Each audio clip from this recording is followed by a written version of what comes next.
Helping students feel in charge of their own learning is a UDL principle that Dana Calfee applies in her classroom. The UDL principles play into my work on lots of different levels, and I would have to say that when I was first introduced to UDL, I really did focus a lot on representation and expression, just trying to, because I've never really had a problem with engagement, I've never really had a problem with that.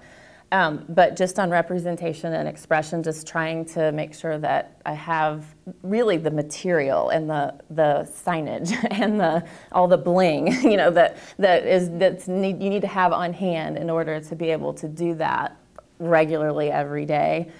And so at the level of getting kids to be able to say what they learned, you know, a smaller goal, and offering choices and collaborating with pairs, and lots of little strategies all along the way. That's important. But I think in light of the dynamic and the changes in the district, with different pathways being developed for middle school kids,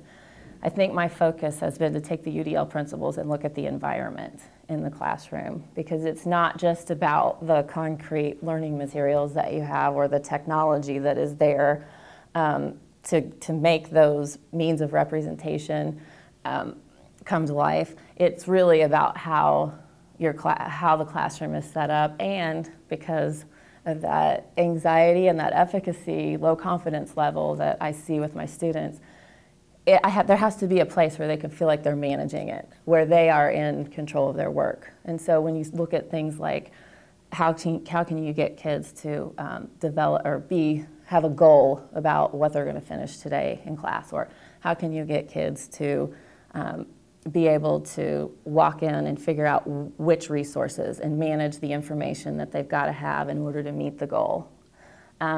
And how can you build them up to the point where it doesn't take the whole class period to get them to make that choice? So the UDL principles now